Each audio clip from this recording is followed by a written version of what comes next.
प्रणाम भाई लोग। नमस्कार, सत श्री अकाल, जय श्री राम। आज हम लोगों का जो चैप्टर है वो करंट अफेयर्स है। ठीक है, करंट अफेयर्स जो है वो हम लोग जनवरी 2025 का पढ़ेंगे। ऐसा इसलिए हम लोग ऐसा क्यों पढ़ रहे हैं या पीछे का मैंने क्यों नहीं पढ़ाया, ये इस बात की मैं आंसर देता हूँ। बीपीएससी जो है पीछे 9 मंथ का पूछेगा, 9 से 10 मंथ, बहुत से बहुत एक साल। इसी को बोलते हैं करंट अफेयर्स। ठीक है, जो अभी चल रहा है। तो मैं आपको ऐसे समझाता हूँ कि अभी आप लोग का एग्जाम हो नहीं रहा है। मार्च के लास्ट तक जो है, जो टीआरई 3 का जितना भी पद बच गया था उन सभी को जॉब दिया जा रहा है। टीआरई 4 का नोटिफिकेशन अप्रैल मई के आसपास निकल जाना चाहिए, ऐसा मेरा एक अनुमान है। क्लियर नहीं हूँ।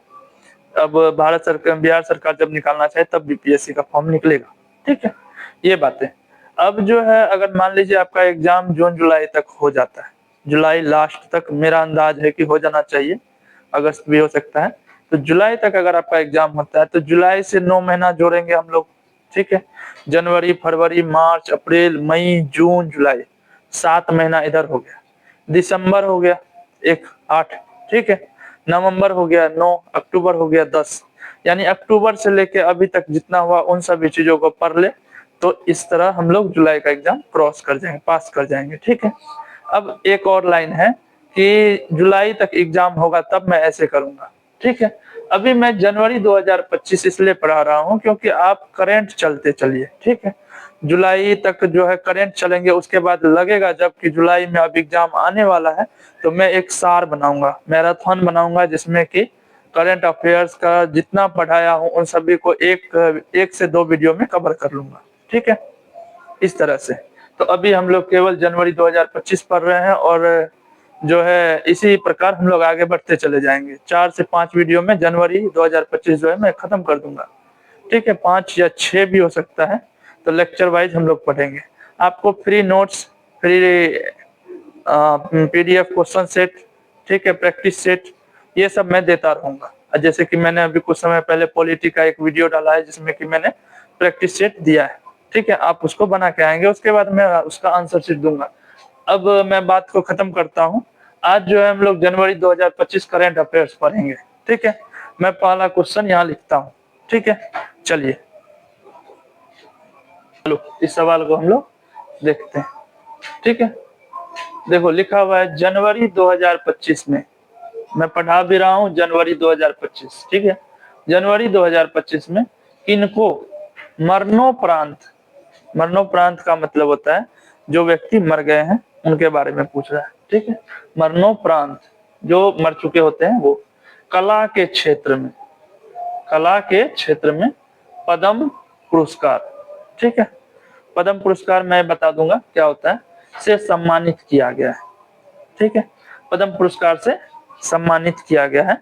ऑप्शन में आपका विवेक कुमार सिंह, तुहिन कांता पांडे, जसप्रीत बुमराह, श्रीमती शारदा सिन्हा। ठीक है, ठीक है, तो ये 4 ऑप्शन आपके क्वेश्चन में है, आपको इसका आंसर देना है। ठीक है, तो पहले आप इसको कमेंट में आंसर दीजिए, फिर मैं इस सवाल को बताता हूँ आपको। ठीक है, चलिए मैं फिर से पढ़ दूं। जनवरी 2025 में किनको मरणोपरांत कला के क्षेत्र में पद्म पुरस्कार से सम्मानित किया जाएगा। ठीक है, चलो मैं इसका आंसर देता हूं आपको। इसका आंसर है श्रीमती शारदा सिन्हा। ठीक है, आप लोग जानते हैं इनके बारे में। देखो यहाँ मरणोपरांत अगर लिखा हुआ है तो जसप्रीत बुमराह शायद जिंदे हैं अभी तक। सबसे तेज गेंद फेंकने वाले व्यक्ति जसप्रीत बुमराह आते हैं नाम में, लोग जानते हैं ये सब। ठीक है, तो देखो जनवरी 2025 में भारत सरकार ने क्या किया है कि 26 जनवरी 2025, 26 जनवरी 2025, इसका क्या मतलब है सर? तो देखो 26 जनवरी जो है गणतंत्र दिवस, 26 जनवरी गणतंत्र दिवस, रिपब्लिक डे बोलते हैं इन इंग्लिश, इंडिपेंडेंस डे 15 अगस्त स्वतंत्रता दिवस बोलते हैं। तो 26 जनवरी 2025 को भारत सरकार ने ऐलान किया था 139 लोगों को जो है पद्म पुरस्कार से सम्मानित करेंगे। ठीक है, ये सवाल, ये था आंसर। 139 लोगों को अगर पद्म पुरस्कार से सम्मानित करेंगे तो उसमें मरणोपरांत किनको, वो कौन सा व्यक्ति है जो कला के क्षेत्र में है। देखो मैं आपको बता देता हूं, भारतीय है, ये जो शारदा सिन्हा है, ये जो शारदा सिन्हा, श्रीमती शारदा सिन्हा, ये एक भारतीय है। क्या है? भारतीय है। और कहाँ से बिलोंग करती है मुख्य तौर पे? तो ये बिहार की रहने वाली है। ठीक है, कहाँ की है? बिहार की है। ठीक है, बिहार की रहने वाली है शारदा सिन्हा, और इनको मरणोपरांत जो है पद्म पुरस्कार से सम्मानित किया जाएगा। कला के क्षेत्र में 3 प्रकार के पुरस्कार दिए जाते हैं। एक होता है पद्म विभूषण, पद्म भूषण और पद्म श्री। देखो मैं यहाँ लिखता हूँ, पद्म पुरस्कार में 3 पुरस्कार दिए जाते हैं। ठीक है, सबसे ऊपर होता है पद्म विभूषण, पद्म विभूषण, विभूषण। ठीक है, सबसे बड़ा होता है यही। 3 प्रकार से बटे होते हैं। यह है पद्म विभूषण।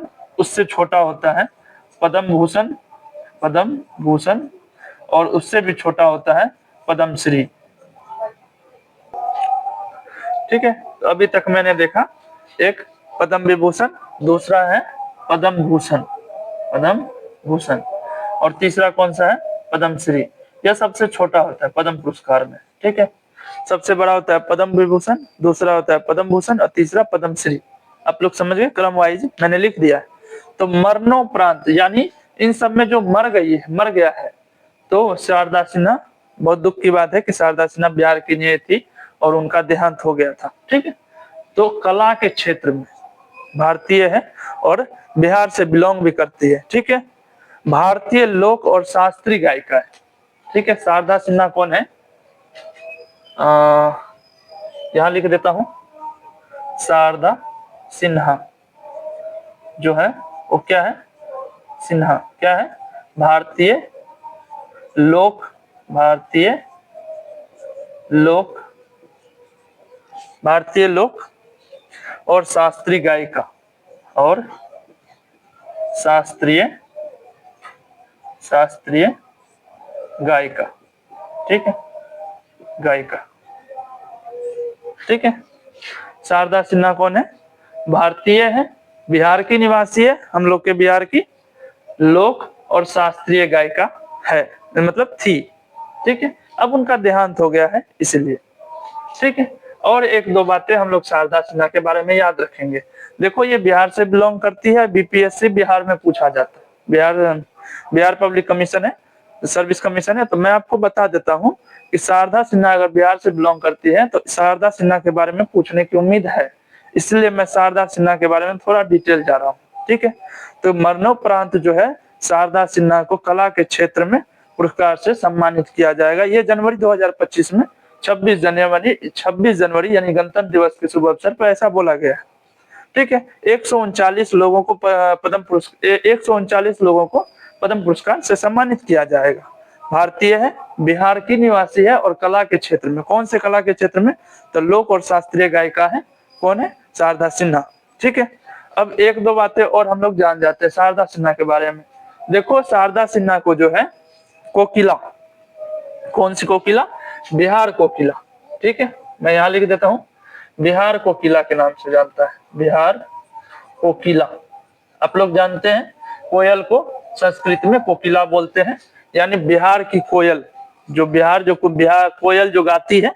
ठीक है, उस प्रकार से वो ये भी गाती थी, इसलिए इनको बिहार कोकिला के नाम से जाना जाता है। ठीक है, और तो हम लोग सब चीज जानेंगे। ये बस याद रखिएगा कि ये बिहार की निवासी है शारदा सिन्हा। ठीक है, जिनका देहांत हो गया, और मरणोपरांत जो है इसको पद्म पुरस्कार, कौन सा पुरस्कार? पद्म पुरस्कार से सम्मानित किया जाएगा। ये कब घोषणा हुई है? तो 26 जनवरी, यहाँ नहीं लिखा हुआ था क्वेश्चन में, मैंने लिख दिया है 26 जनवरी 2025 को। ठीक है, ठीक है, तो आपका पहला क्वेश्चन समाप्त हो जाता है। अब मैं अगले क्वेश्चन की ओर बढ़ूंगा। ठीक है, देखो आप, चलो हम लोग अगले क्वेश्चन की ओर बढ़ते हैं। जम्मू और कश्मीर में पीएम मोदी यानी नरेंद्र मोदी, अभी हमारे प्रधानमंत्री, ने किस सुरंग का उद्घाटन किया? देखो आप ये बात समझ लो कि जम्मू कश्मीर क्या है? तो यूटी, यूनियन टेरिटरीज। ठीक है, जम्मू कश्मीर जो है उसमें पीएम मोदी ने किस सुरंग का उद्घाटन किया? जेर मोर सुरंग, श्यामा प्रसाद मुखर्जी सुरंग, एक्सप्रेसवे सुरंग, या नन? ये आपका क्वेश्चन है। ठीक है, आप इस क्वेश्चन को पहले आंसर दो, कमेंट के रूप में इस क्वेश्चन का आंसर लिखो, उसके बाद मैं आपको ये समझाता हूँ, ये क्वेश्चन आपको मैं समझाता हूँ। ठीक है, आप पहले इसका आंसर लिखो।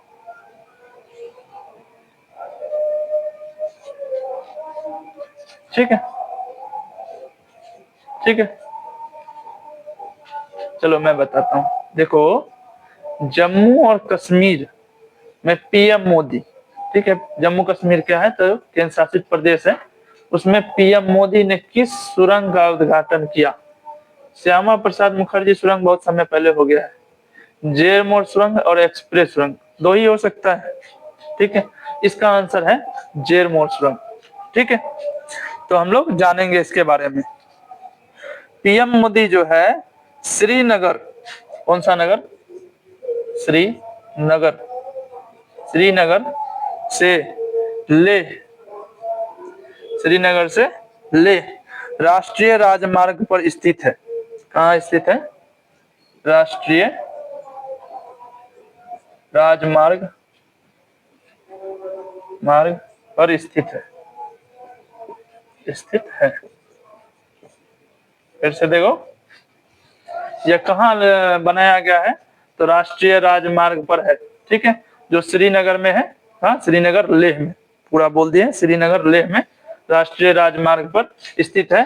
कौन सा? तो जेरमोर सुरंग। देखो, जेरमोर सुरंग जो है ना दोस्तों, ये जो जेरमोर सुरंग है इसको दूसरा नाम से भी बुलाया जाता है। ठीक है, तो सर दूसरा नाम क्या है जेरमोर सुरंग का? तो देखो, जेरमोर सुरंग को बोलते हैं सोनमर्ग टनल, सोनमर्ग, सोनमर्ग, इसके नाम से भी इसको जाना जाता है।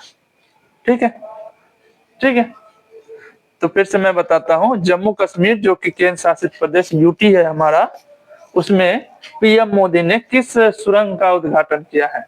तो जेरमोर सुरंग जो कि सोनमर्ग में है, उसका जेरमोर सुरंग जिसका दूसरा नाम सोनमर्ग है, जो श्रीनगर लेह राष्ट्रीय मार्ग पर स्थित है, ठीक है, उसका उद्घाटन किसने किया है? पीएम मोदी ने, अभी जनवरी 2025 में किया है। ठीक है, चलो कुछ बातें मैं बता देता हूं। 2400 करोड़ रुपए, यहां लिख देता हूं, 2400 करोड़ रुपये लागत हुई। ठीक है, कुल लागत कितनी है? 2400 करोड़ रुपये लगाया गया है इस सुरंग को बनाने में। ठीक है, ठीक है, 6.5 किलोमीटर लंबी सुरंग है। इसकी लंबाई भी पूछ लेगा, कितना लंबाई है? तो कितना लंबाई है? 6.5 किलोमीटर। ठीक है, इसकी कुल लंबाई क्या है? तो 6.5 किलोमीटर लंबी है। ठीक है, चलो इसमें और बातें तो नहीं है, और जो भी है बहुत डिटेल्स में दिया हुआ है, मैं बहुत डिटेल्स में लिखा हूं इस क्वेश्चन को, लेकिन आप लोग के लिए इतना काफी है। ठीक है, मैं फिर समझाता हूं। जम्मू कश्मीर में पीएम मोदी ने किस सुरंग का उद्घाटन किया है? कुछ सवाल को पकड़ने के लिए, कुछ सवाल को सही करने के लिए कुछ क्वेश्चन में ऑप्शन को काटना पड़ता है। ठीक है, अगर 3 ऑप्शन आप जानते हैं कि गलत है तो चौथा सही है, कंफर्म हो जाते हैं। 2 ऑप्शन अगर आपका गलत है तो 2 ऑप्शन है तो 50-50% का चांस बनता है कि ये भी सही होगा वो भी सही होगा। ये दूसरा तरीका है। ठीक है, और सबसे बढ़िया तरीका है कि आपको याद हो या सब चीज मालूम हो कि कैसे कैसे पूछा जाता है। तो देखो, जम्मू कश्मीर जो यूटी है, यूटी मतलब केंद्र शासित प्रदेश है, जो जम्मू कश्मीर और लद्दाख 2 भागों में तोड़ दिया था, दोनों यूटी बन गया था ना। पीएम मोदी ने किस सुरंग का उद्घाटन किया? तो जेरमोर सुरंग का उद्घाटन किया। दूसरा नाम क्या है? तो उसका नाम सोनमर्ग भी है। ठीक है, श्रीनगर लेह राष्ट्रीय राजमार्ग पर स्थित है। ठीक है, इसकी कुल लागत कितनी है? तो कुल लागत है 2400 करोड़ रुपए। ठीक है, इसकी लंबाई कितनी है? आपसे पूछेगा कि जेरमोर सुरंग की कुल लंबाई क्या है, बतावें। तो आपको मालूम होना चाहिए जेरमोर सुरंग क्या है। तो इसकी लंबाई 6.5 किलोमीटर है। सवाल इसी तरह से दिया जाएगा, जनवरी 2025 में बताइए कि जम्मू कश्मीर में पीएम मोदी ने किस सुरंग का उद्घाटन किया, इस प्रकार का सवाल। ठीक है, आप लोगों ने इसको देख लिया, आप उतार लो, उसके बाद मैं फिर मिटा के अगला सवाल लिखता हूं। चलो,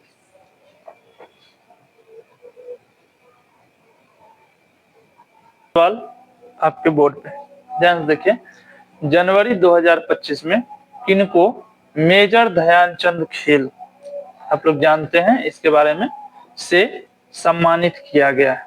ये आपका सवाल है, ठीक है। मेजर ध्यानचंद खेल से किनको सम्मानित किया है 2025 में? अब देखिए, मनु भाकर, डी गुकेश, हरमनप्रीत सिंह, प्रवीण कुमार, इनमें से सभी, आपको ये आंसर देना है, ठीक है। तो पहले आप इस सवाल का आंसर दीजिए, उसके बाद मैं आपको बताता हूँ, ठीक है, ठीक है। ओ ठीक है, जनवरी 2025 में मेजर ध्यानचंद खेल से किनको सम्मानित किया गया है, ये आपका सवाल है, ठीक है। तो इसका आंसर है ऑल ऑफ दीज, ठीक है। मनु भाकर को भी मिला है, डी गुकेश को भी मिला है, हरमनप्रीत सिंह को भी मिला है और प्रवीण कुमार को भी मिला है। इन चारों व्यक्ति को जो है मिला है, क्या चीज मिला है? तो मेजर ध्यानचंद खेल से सम्मानित किया गया है। मैं कुछ बातें लिखा देता हूँ। मनु भाकर जो है वो निशानेबाजी करते हैं, ठीक है, निशानेबाजी, निशानेबाजी। मनु भाकर को किस चीज में मेजर ध्यानचंद खेल से सम्मानित किया गया होगा? तो वो निशानेबाजी करते हैं, मनु भाकर निशानेबाजी करते हैं। डी गुकेश, ये महोदय जो है ये शतरंज, चेस जिसको बोलते हैं, वो खेलते हैं, ठीक है। हरमनप्रीत सिंह जो है वो हॉकी खेलते हैं, हॉकी, ठीक है, ठीक है। मैं फिर से समझाता हूँ, 2025 में किनको मेजर ध्यानचंद खेल से सम्मानित किया गया था? तो मनु भाकर जो निशानेबाजी करते हैं उनको भी किया गया है, डी गुकेश शतरंज खेलते हैं, इनको भी किया गया है, हरमनप्रीत सिंह जो हॉकी खेलते हैं उनको भी किया गया है, और प्रवीण कुमार, ठीक है। प्रवीण कुमार क्या करते हैं? पारा एथलेटिक हैं, एथलेटिक, ठीक है, ये भी करते हैं और इनको भी सम्मानित किया गया है मेजर ध्यानचंद खेल से, ठीक है। आप इन बातों को समझे, ठीक है। इन चारों को मिला है। मनु भाकर जो है निशानेबाजी, अभी ये बहुत खबरों में रहते हैं मनु भाकर, ठीक है। मैं इससे भी रिलेटेड एक क्वेश्चन आपको लिखाऊंगा, इसलिए मैं इसके बारे में डिटेल नहीं दे रहा हूं आपको, लेकिन वो फरवरी 2025 का क्वेश्चन है, ठीक है। अभी हम जनवरी 2025 के बारे में पढ़ रहे हैं, इसलिए जब मैं नेक्स्ट पढ़ाऊंगा तब मैं उसमें बताऊंगा आपको, ठीक है। डी गुकेश क्या खेलते हैं? शतरंज खेलते हैं, Harmanpreet Singh hockey, Praveen Kumar para athletic, ठीक है। इन सभी को मेजर ध्यानचंद खेल से सम्मानित किया गया है। आप इन सवालों को समझे होंगे, ठीक है। आप उतार लीजिए, अगला सवाल मैं लिखाता हूं। अगला सवाल हम लोग का है, जनवरी 2025 जो कि अभी चल रहा था एक मंथ पहले में, अमेरिका के उपराष्ट्रपति, वाइस, ठीक है, वाइस प्रेसिडेंट है, उपराष्ट्रपति कौन बने हैं? Donald Trump, JD Vance, Rahul Khetri, none. इन तीन में से एक ऑप्शन होगा, ठीक है। फिर से मैं बताता हूँ, 2025 का पूछ रहा है, अभी कुछ समय पहले ही बने हैं, चुनाव हुआ है अमेरिका में, तो वहां के राष्ट्रपति और उपराष्ट्रपति का बदलाव हुआ है, तो वही पूछा जा रहा है कि अभी के जो उपराष्ट्रपति है वो कौन बने। तो मैं आपको आंसर देता हूं, ठीक है। आप इसका आंसर कमेंट में लिख सकते हो, क्योंकि ऑप्शन बहुत आसान है, खोजना बहुत आसान होगा, ठीक है। देखो, इसमें डोनाल्ड ट्रंप नहीं होगा, राहुल खेतरी, ये सब भारतीय नाम है। जेडी वेंस जो है ये आंसर है आपका, ठीक है। भारत के अमेरिका के जो उपराष्ट्रपति 2025 में बने हैं वो जेडी वेंस है। चलिए मैं कुछ बातें बताता हूँ डोनाल्ड ट्रंप के बारे में, ए ऑप्शन के बारे में, ठीक है। डोनाल्ड ट्रंप, ठीक है। चलो देखो, डोनाल्ड ट्रंप क्या है, जो भारत अमेरिका के जो अभी राष्ट्रपति बने हैं ना, अमेरिका के राष्ट्रपति, अमेरिका के राष्ट्रपति के रूप में जो नियुक्त हुए हैं वो बने हैं, राष्ट्रपति के रूप में जो नियुक्त हुए हैं वो कौन बने हैं? डोनाल्ड ट्रंप, ठीक है। डोनाल्ड ट्रंप जो है अमेरिका के राष्ट्रपति के रूप में नियुक्त हुए हैं। 20 जनवरी 2025 कितने तारीख को? इनका शपथ ग्रहण था 20 जनवरी 2025। ठीक है। अमेरिका के जो राष्ट्रपति के रूप में डोनाल्ड ट्रंप नियुक्त हुए हैं और इनका शपथ जो था 20 जनवरी 2025 को इन्होंने शपथ ग्रहण किया है। ठीक है। और चेडी वेंस जो है वो अमेरिका के उपराष्ट्रपति के रूप में चुनित हुए हैं, बने हैं। ठीक है। राहुल खेतरी ये भारतीय नाम है, ये नहीं होगा, अनंत होगा नहीं, तो आप समझ गए। जनवरी 2025 में अमेरिका उपराष्ट्रपति के रूप में कौन बने हैं? चेडी वेंस। ठीक है। आप लोग इस क्वेश्चन को उतारिए, आंसर को समझिए। ठीक है। तब तक मैं अगला सवाल जो है लिखाता हूँ मिटा के। ठीक है। चलो इस सवाल को बनाना है। ठीक है। चलो देखो, गणतंत्र दिवस 2025, गणतंत्र दिवस कब मनाते हैं? रिपब्लिक डे 26 जनवरी को। 26 जनवरी की बात कर रहा है। 26 जनवरी 2025 का थीम क्या है? थीम पूछ रहा है। ठीक है। स्वर्णिम भारत, विरासत और विकास, मृत्यु से कर्तव्य तक, देश को सुंदर बनाना, इनमें से कोई नहीं। 3 ऑप्शन दिए गए हैं, 4 ऑप्शन दिए गए, इनमें से कोई नहीं अलग है। गणतंत्र दिवस 2025 का थीम क्या है, ये सवाल पूछ रहा है। तो गणतंत्र दिवस 26 जनवरी को और इसका थीम पूछ रहा है। तो थीम क्या है? तो ऑप्शन में 3 दिए हैं, आपको इन तीनों में से एक को टिक लगाना है। ठीक है। और आप टिक लगा भी दोगे तो मुझे कैसे पता चलेगा? तो इसके लिए आप कमेंट में आंसर लिखो। कमेंट में आंसर लिखोगे तो मैं देखता हूँ बैठ के। ठीक है। आपने क्या लिखा है और कितना आपको आ रहा है समझ में, ये आप कमेंट के माध्यम से लिखो, या फिर आपसे कोई क्वेश्चन नहीं बन रहा है तो आप उसको कमेंट के माध्यम से लिखो, मैं उसको समझाऊंगा। ठीक है। चलो इस क्वेश्चन का आंसर, गणतंत्र दिवस 2025 का थीम है स्वर्णिम भारत, विरासत और विकास।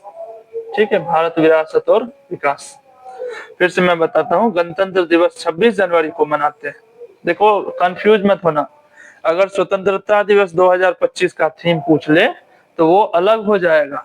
यहाँ गणतंत्र दिवस 2025 यानी 26 जनवरी का थीम पूछ रहा है, तो स्वतंत्र भारत, विरासत और विकास, ये आपका सही आंसर है।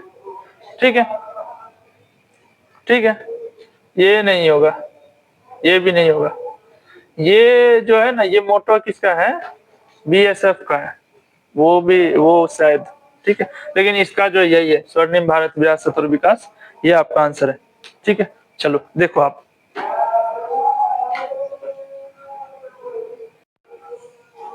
चलो दोस्त लोग ध्यान से देखो, हेनले पासपोर्ट इंडेक्स, हेनेल एक है, इसो है हेनेल पासपोर्ट इंडेक्स 2025 के अनुसार, कब के अनुसार? अभी का भाई बात कर रहा है। कौन सा देश है जो जिसका पासपोर्ट सबसे शक्तिशाली है, सबसे ज्यादा शक्तिशाली भी है पासपोर्ट, वो बताना है। Bharat, Japan, Singapore, Nepal.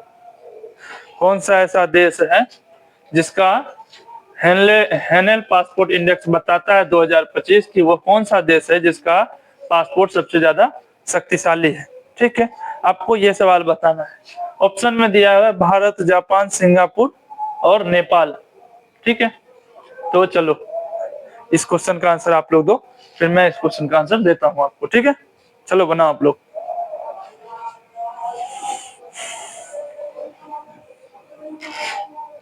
ठीक है। चलो देखो, हेनेल पासपोर्ट इंडेक्स 2025 के अनुसार कौन सा देश है? सिंगापुर देश है जो जिसका पासपोर्ट सबसे ज्यादा शक्तिशाली बताया गया है। ठीक है। एक प्रकार का पासपोर्ट इंडेक्स है 2025 जो बताता है कि सिंगापुर का जो है पासपोर्ट सबसे ज्यादा शक्तिशाली है। ठीक है। अब तो देखो इसमें एक बात है, एक लाइन, भारत का रैंकिंग क्या है? हम लोग भारत में रहते हैं ना, तो भारत का रैंकिंग हम लोग को मालूम होना चाहिए। भारत का रैंकिंग क्या? भारत का रैंकिंग 85वां है। ठीक है। देखो सिंगापुर का जो पासपोर्ट है वो शक्तिशाली है, नंबर 1 पे है, नंबर 1 पे है। और 85 नंबर पे कौन सा है? भारत। इस सवाल को हम लोग समझ गए। ठीक है। एक बार रिपीट करता हूं ताकि आप याद कर सको। हेनेल पासपोर्ट एक इंडेक्स है जिसके अनुसार 2025 में वह बोलता है कि कौन सा देश है जिसका पासपोर्ट सबसे अधिक शक्तिशाली है, सबसे ज्यादा शक्तिशाली उसका पासपोर्ट है। ये कौन सा देश है? तो वह आंसर में है सिंगापुर। सिंगापुर वह एक ऐसा देश है जिसका पासपोर्ट इंडेक्स सबसे शक्तिशाली है। ठीक है, ये इस क्वेश्चन का आंसर है। लेकिन भारत का रैंकिंग क्या है ये मैं पूछ रहा हूँ। तो भारत का रैंकिंग जो है वो 85वां है। ठीक है, ये आंसर है। ठीक है, अब हम लोग अगले सवाल की ओर बढ़ेंगे। ठीक है, आप उतारो इस सवाल को।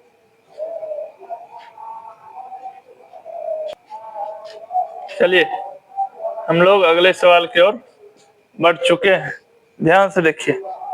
ठीक है, जनवरी 2025 में विश्व की सबसे खतरनाक मकड़ी, ओह क्या मकड़ी तकड़ी ले आया, विश्व की सबसे खतरनाक मकड़ी है। ठीक है, विश्व की सबसे खतरनाक मकड़ी की प्रजाति है। ठीक है, ध्यान से हम लोग फिर से समझेंगे। जनवरी 2025 में विश्व की सबसे खतरनाक मकड़ी की प्रजाति जिसका नाम क्या है, बिग बॉय, क्या नाम है, बिग बॉय की खोज डिस्कवर हुआ है किस देश में हुई है, ये सवाल है। आपसे ऐसे भी सवाल पूछ सकता था 2025 में विश्व का सबसे खतरनाक मकड़ी की प्रजाति कौन सी है जिसकी खोज हुई है, तो आंसर में आपको बिग बॉय देना पड़ता। ठीक है, पूरी बात लिख दी है, सिर्फ देश का नाम पूछ रहा है। विश्व की सबसे खतरनाक मकड़ी की प्रजाति जनवरी 2025 में हाल फिलहाल में हुआ है। ठीक है, एक बिग बॉय की खोज किस देश में हुई है, भारत में सर नहीं हुआ है। भारत में कुछ होता है ना पहले हल्ला हो जाता है, यहाँ का मीडिया पहले हवा लगा देता है। तुर्की या ऑस्ट्रेलिया 50-50% है। ठीक है, ऑस्ट्रेलिया में जंगल है तो इसलिए आंसर में होगा सी। तो देखो जनवरी 2025 में विश्व की सबसे खतरनाक मकड़ी की प्रजाति जो एक है वह है बिग बॉय, और उसकी खोज कहाँ हुई है, ऑस्ट्रेलिया में हुई है। ठीक है, इन इंग्लिश भी आप लोग ऑस्ट्रेलिया लिखेंगे, इसका इंग्लिश भी ऑस्ट्रेलिया ही होगा। तो फिर से हम लोग इस सवाल को समझते हैं। ठीक है, जनवरी 2025 में एक मकड़ी की प्रजाति है जिसका खोज हुआ है। ठीक है, ऑस्ट्रेलिया एक देश है जिसने खोज किया है। ठीक है, अब यहाँ लिखा हुआ है कि मकड़ी प्रजाति की है, लेकिन उस मकड़ी प्रजाति का नाम क्या है, बिग बॉय। ठीक है, मकड़ी प्रजाता होता था क्या, बिग गर्ल कर देता। मकड़ी प्रजाति की है और बिग बॉय की खोज हुई है, वह कौन सा देश है ये पूछा जा रहा है, तो वह देश है ऑस्ट्रेलिया। ठीक है, ये सवाल आप लोग समझ गए होंगे। और ये सब सवाल, ऐसा सवाल आपसे पूछ दिया जाता है। ठीक है, हाल फिलहाल का जो गप होता है ना वो बीपीएससी पूछ देता है। बीपीएससी हो या कोई भी एग्जाम हो, आरआरबी हो या कोई भी हो, वो आपसे पूछ देगा कि अभी हाल फिलहाल में किसका हुआ है निधन, या हाल फिलहाल में क्या कुछ नया हुआ है, ये सब चीज पूछ देता है। ठीक है, आरआरबी हो या कोई भी एग्जाम हो, उसमें आपको ऐसा सब क्वेश्चन उठाएगा। ठीक है, तो चलिए हम लोग अगले क्वेश्चन और लास्ट क्वेश्चन की ओर बढ़ते हैं, आज का आखिरी सवाल। इसके बाद आप इस सवाल को उतारिए।